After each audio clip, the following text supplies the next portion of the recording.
Terima kasih Anda masih bersama kami di Kompas Petang. Saya Cynthia Rompas. Saudara Capres nomor urut 2 Prabowo Subianto tidak berkomentar apapun dan hanya tersenyum saja ketika ditanya penegakan hukum di era Presiden Jokowi saat ini. Saat dikonfirmasi, Capres nomor urut 2 Prabowo Subianto tidak memberikan pernyataan apapun. Ia hanya tersenyum saja saat ditanya soal Ganjar memberikan nilai merah atau 5 untuk penegakan hukum di era kepemimpinan Presiden Joko Widodo. Beliau langsung pergi, meninggalkan dan melanjutkan agenda selanjutnya.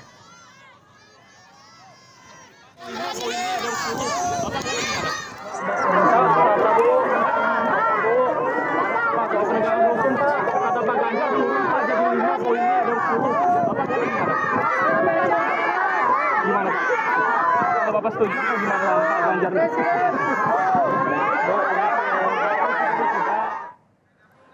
Calon Presiden nomor urut 3, Ganjar Pranowo, memberikan nilai jeblok pada penegakan hukum di era Presiden Jokowi saat ini.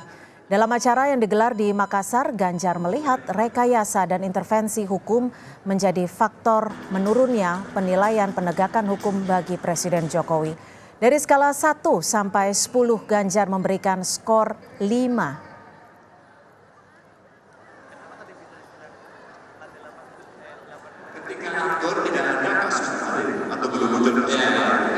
Kasus kemarin kan menelanjangi semuanya dan kita dipertontonkan soal itu. Rekayasa dan intervensi yang membuat kemudian independensi menjadi hilang. Dari yang imparsial menjadi parsial, dan kemudian itu ya kita kuliah, kita sekolah di UNM juga ada orang yang belajar, pasti banyak orang membaca. Udah deh, itu gimana? Semua yang dengan kasus ini jeblok.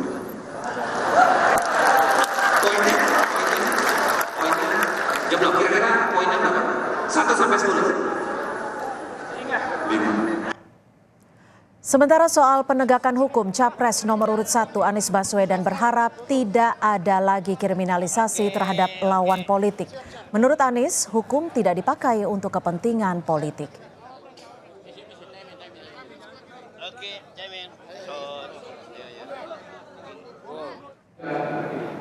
Prinsip-prinsip penegakan hukum, prinsip-prinsip penegakan keadilan harus dikembalikan. Kami melihat pentingnya untuk bisa mengembalikan kewibawaan pengadilan, mengembalikan kewibawaan aparat penegak hukum, dan tidak lagi ada kriminalisasi pada siapapun juga lawan politik, bahkan pribadi-pribadi bersalah, termasuk ulama, termasuk oposisi. Karena hukum bukan dipakai untuk kepentingan politik, tapi hukum dipakai untuk menghadirkan rasa keadilan.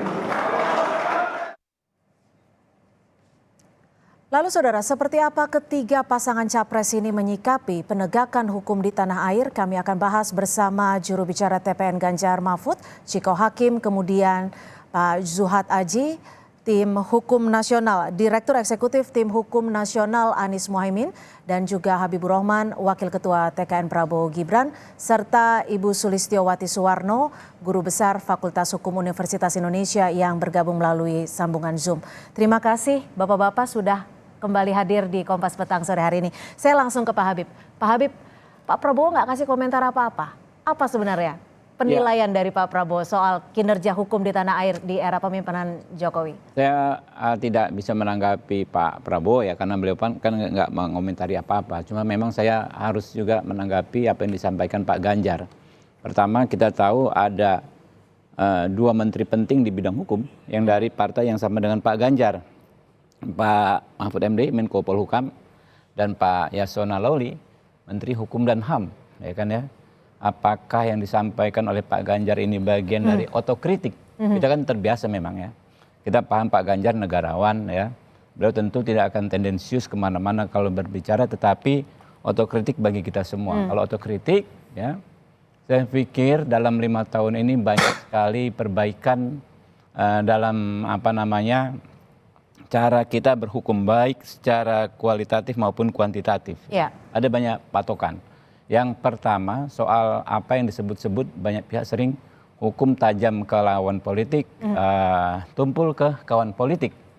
Saya adalah orang yang menjadi pengacara banyak sekali orang yang disebut oposisi ketika saya belum menjadi anggota DPR.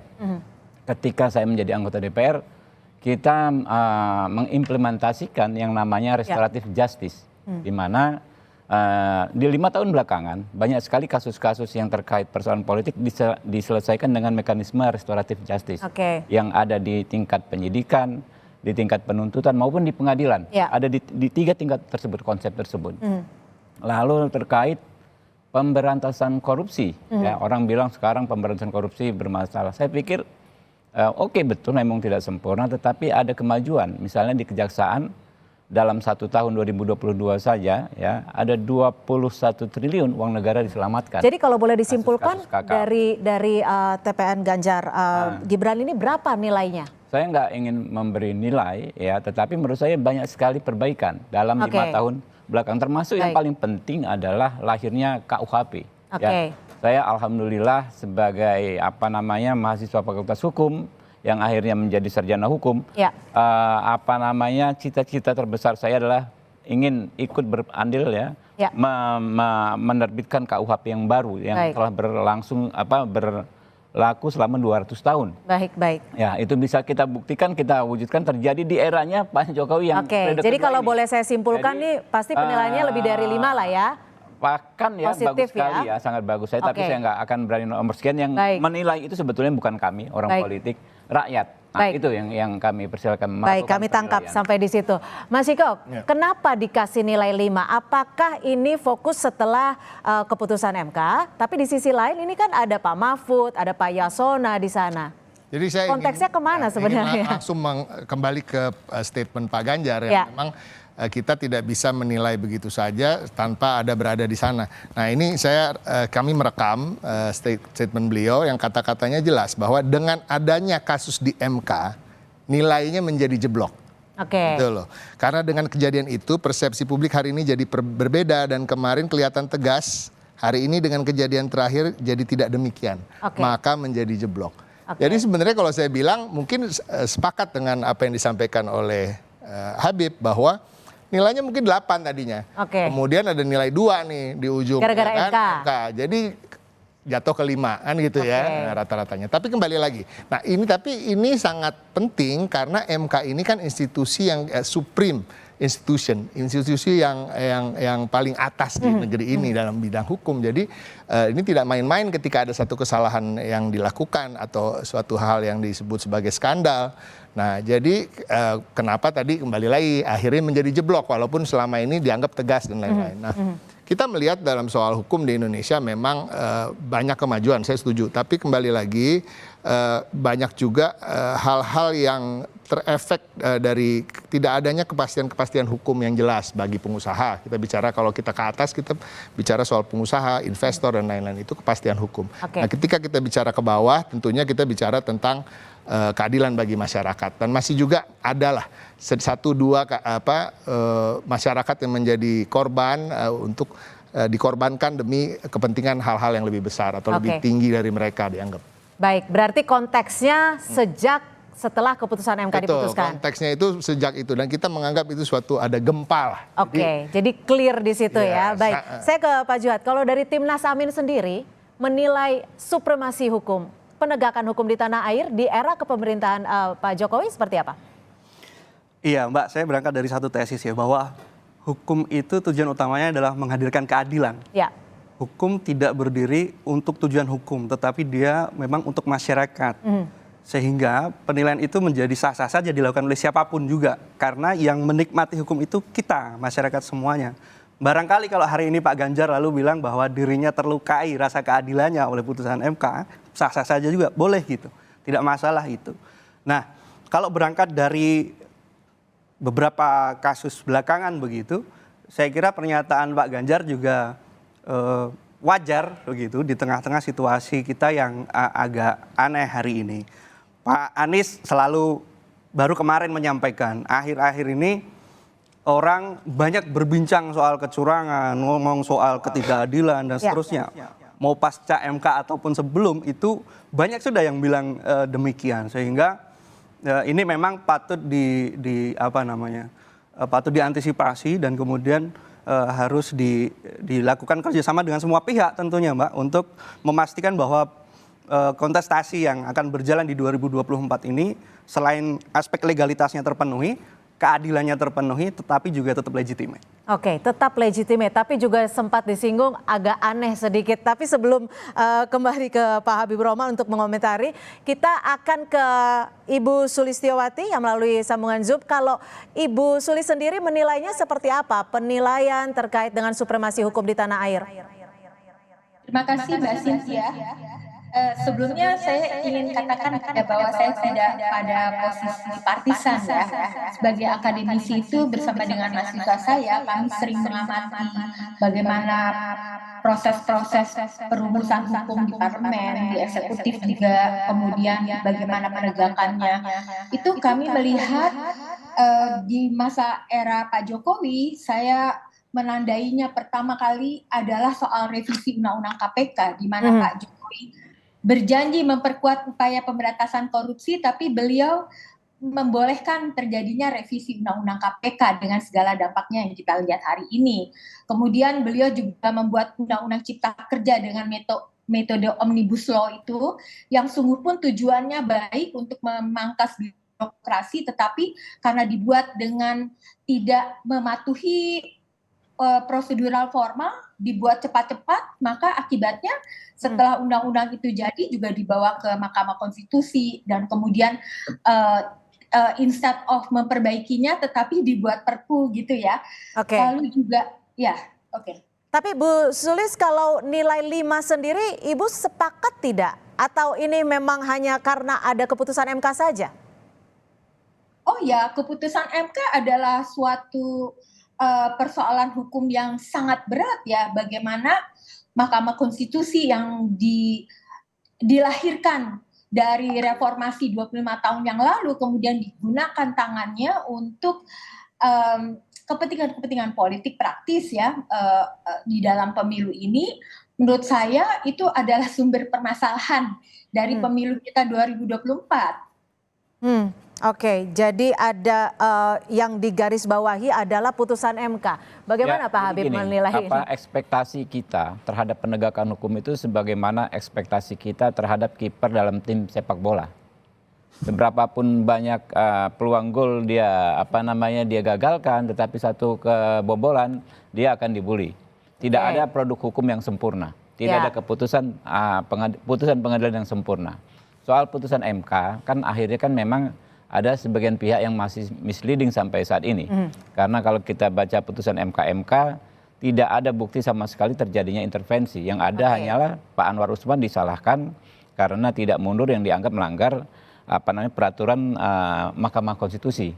Padahal pengesampingan azas kebebasan benturan kepentingan itu kan produk ya hakim-hakim konstitusi sebelumnya yang telah menjadi jurisprudensi berlapis-lapis berkali-kali. Di putusan pertama kali oleh Pak Jimli Asidiki sendiri. Ini orang yang akhirnya menghukum Anwar Usman yang menciptakan dalil pengesampingan azas benturan kepentingan, dia sendiri orangnya. Ya, berbagai edisi Mahkamah Konstitusi sampai akhirnya diikuti juga oleh Pak Anwar Usman, dan Anwar Usman lah yang dijadikan kambing hitam dalam permasalahan ini.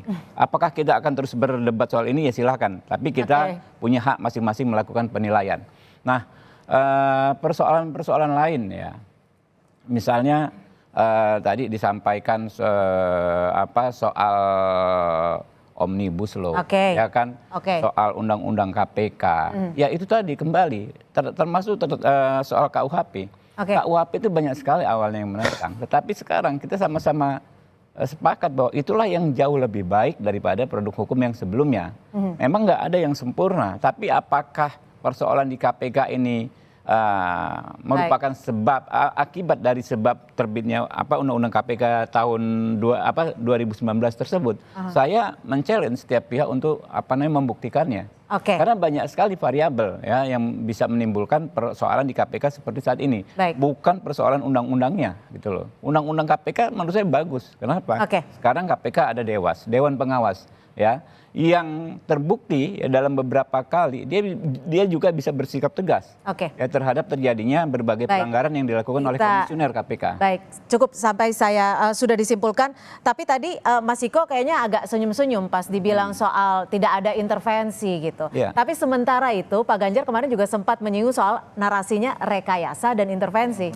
Gimana? Jadi gini, saya beberapa kali ketemu brother saya 4 kali 5 kali. 4 kali 5 kali ini. Kalau perdebatan soal ini pasti nggak akan habis. Karena ada satu pandangan-pandangan yang berbeda, prinsip dari pandangan itu sendiri. Mas Habib ini sebagai lawyer dia betul-betul berprinsip pada ansih tentang hukumnya. Sedangkan saya lebih mengarah ke tentang keadilannya. Karena saya selalu percaya bahwa keadilan itu tidak selalu berbanding lurus dengan hukum. Nah itu ya keadilan itu ada masalah rasa di situ. Rasa keadilan di masyarakat. Makanya kan ada frasa itu. Jadi ini yang saya lihat bahwa rasa keadilan itu kan kita melihat dari fakta-fakta yang ada, seperti bapaknya seorang Gibran adalah Presiden Republik Indonesia, pamannya adalah seorang ketua MK. Nah ini yang tidak akan ketemu nih ya. Jadi Mas Habib nggak usah jawab lagi. Ini cukup di sini aja. Tapi udah bilang saya akan jawab. Itu dari persepsi yang kita lihat. Nah, kita kembali lagi bicara soal tadi juga selalu mengarah ke produk-produk hukum. Tapi kembali lagi selain produk hukum, tentunya kita bicara soal penegakan hukum. Person-person yang kita taruh di tempat-tempat itu. Nah, kita bicara kalau bicara soal visi misi dari Pak Ganjar dan Pak Mahfud, tentunya selain produk hukum itu diperkuat, kita semua pasti sepakat soal itu, menerima masukan dari tokoh-tokoh seperti Ibu Sulis dan juga budayawan ataupun apa, ada produk-produk hukum yang perlu memang diperkuat dan lain-lain, kita setuju. Tapi untuk penempatan person seperti hakim dan lain-lain juga, itu juga menjadi seleksi yang diperketat lagi. Nah, ini yang kedepannya menjadi prioritas kita. Baik, jadi prioritas. Tapi ditahan dulu Pak Habib, kita akan kembali membahasnya. Ini udah 5 kali gitu. Usai jeda tetap bersama kami di Kompas Petang. Udah 5 set, rubber set. Bolak-balik. Bolak-balik ya kalau.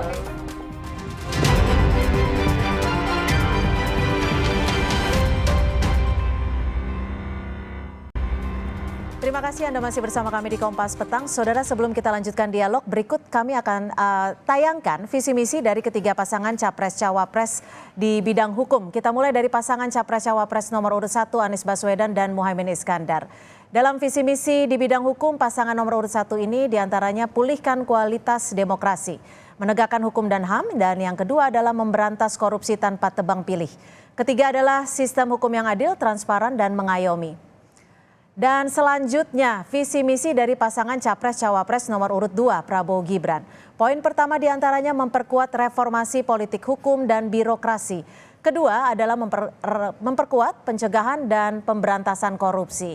Poin ketiga adalah menegakkan supremasi hukum tanpa diskriminasi. Dan yang keempat, saudara, mencegah pemanfaatan hukum sebagai alat politik kekuasaan. Dan untuk pasangan Ganjar Mahfud MD, dari pasangan nomor urut 3 ini, poin pertama memberantas korupsi, dan yang kedua supremasi hukum yang berkeadilan, dan poin yang ketiga adalah penyelesaian pelanggaran HAM, serta yang keempat keamanan dan yang profesional. Baik, itu ada beberapa visi misi dari pasangan calon. Pak Habib, ada 4 poin yang tadi disampaikan. Mungkin masih banyak lagi ya, tapi juga ada poin yang menarik adalah bagaimana hukum bisa diberlakukan secara adil. Bagaimana menurut Anda? Ya, pertama sedikit saja saya menanggapi, walaupun tadi nggak boleh sama senior saya. Juga. Jadi hukum itu memang untuk mewujudkan keadilan. Karena itu metodologinya harus benar. Seseorang harus dihukum bersalah, dinyatakan bersalah, harus terbukti. Karena itu saya bilang putusan MK itu sangat tidak berkeadilan. Bahkan dari irah-irahnya saja ya. Dia bukan demi keadilan untuk berdasarkan ketuhanan yang Maha Esa, tapi demi kehormatan dan keluhuran martabat dan lain sebagainya. Itu pokoknya yang jelas ini tentu gradasinya jauh di bawah putusan pengadilan. Nah, soal hukum harus tegak untuk semua orang. Kita mengenalnya sebagai azas persamaan di muka hukum atau equality before the law. Itu yang selalu disampaikan dan dikeluhkan banyak pihak. Orang ya melihat keadilan itu kan akan selalu subjektif. Ya. Adil bagi saya belum tentu bagi orang lain. Karena itulah kembali ke prosedur penegakan hukum, kita harus ya memposisikan setiap orang sama di depan hukum, termasuk orang-orang yang di lingkaran kekuasaan. Yang nah, bicara soal kekuasaan, maaf saya potong, tapi ada poin yang soal mencegah politik kekuasaan? Ya bukan, mencegah digunakannya hukum sebagai alat kekuasaan. Nah, itu benar sekali. Apa yang salah dengan itu? Jadi itulah salah satu cita hukum kita. Bagaimana di zaman dahulu di era Orde Baru hukum merupakan bagian dari aparatus ideologis rezim. Ya, bagian dari bahkan bukan aparatus ideologis, aparatus represif rezim. Nah, itu yang harus kita hindari. Karena itu zaman sekarang ya semua proses peradilan bisa dipantau langsung oleh publik. Ya. Di pengadilan pidana, perdata, pengadilan tata usaha negara dan lain sebagainya. Ada aturannya, kemudian ada regulasi yang untuk mengoperasikan hukum. Bagaimana kita berhukum. Begitu juga terhadap pengawasan terhadap lembaga-lembaga tersebut. Kita ada komisi yudisial. Ya, walaupun komisi yudisial ini berulang kali dihalangi untuk bisa menghalangi untuk mengawasi Mahkamah Konstitusi itu sejak zamannya Pak Jimli Asidiki gitu kan ya. Jadi itulah perangkat-perangkat kita, tinggal kita maksimalkan saja yang sudah ada sekarang, sudah baik di zaman Pak Jokowi, kita maksimalkan di masanya Pak Prabowo besok. Di masanya Pak Prabowo besok. Baik, saya akan ke Pak Juhat dulu. Pak Juhat, kalau menurut Anda sendiri dari Timnas Anies, bagaimana melihat politik kekuasaan? Apakah ini masuk jadi PR besar jika memang nanti Anies menang? Jadi begini, pertama soal keadilan subjektif begitu ya. Saya ingin tanggapinya begini. Tapi dalam konteks hukum bisa diukur juga, Bang. Setidaknya minimal ukuran dari adil tidaknya sebuah produk hukum itu kan kita lihat kebisingan hasil produk hukumnya itu. Kalau sebuah undang-undang lahir, terbit, kemudian banyak orang protes, pasti nggak adil, Bang. Termasuk putusan MK ini. Kalau putusan MK ini lalu tiba-tiba orang bising dengan putusan, ya itu salah satu indikator bahwa putusan MK yang mengabulkan usia lalu dikonversi menjadi jabatan pemilu itu berarti nggak adil gitu loh. Karena ada kebisingan. Coba kalau nggak bising berarti bisa diterima oleh banyak pihak. Nah, berbicara kekuasaan itu kan linear dengan kita bicara soal demokrasi. Makanya ngomong soal demokrasi, Mas Anies menyambungkannya visi kita itu dengan hukum. Sebab begini, kalau guru kita itu ngajarin kita bahwa produk hukum yang dibuat di dalam konfigurasi yang politik yang demokratis, itu hukumnya pasti populis. Kalau hukum dibuat di dalam konfigurasi politik yang otoriter, diktator, begitu hukumnya ortodoks. Populis itu artinya kan diterima oleh banyak orang. Yang kalau dikonversi dalam bahasa yang lain itu memenuhi asas keadilan gitu. Nah, kalau ada produk hukum, saya ulangi lagi, kalau ada produk hukum yang diterbitkan lalu tiba-tiba ada protes, ya berarti kan nggak adil. Karena itu maka kalau ingin ngomong penegakan hukum, dia harus bersamaan dengan penguatan demokrasinya itu sendiri. Dan itu artinya adalah komitmen para penguasa atau pemimpin yang nanti akan memimpin di negeri ini. Gitu, Mbak Bruce. Dikit ya. Dikit. Jatahnya Mas Ciko sebenarnya. Lanjut. Jadi di kode etik hakim. Singkat saja Pak Habib. Jelas di kode etik hakim MK ya disebut bahwa hakim harus bebas dari intervensi media, bahkan hakim harus bebas dari intervensi publik. Artinya apa? Dalam membuat putusan hakim itu ya dia hanya menjalankan tugasnya berdasarkan keyakinan, berdasarkan ketuhanan yang Maha Esa. Makanya disebut begitu. Jadi aneh sekali kalau kebisingan ya kan diartikan. Cukup, silakan. Baik, silakan Mas Ciko.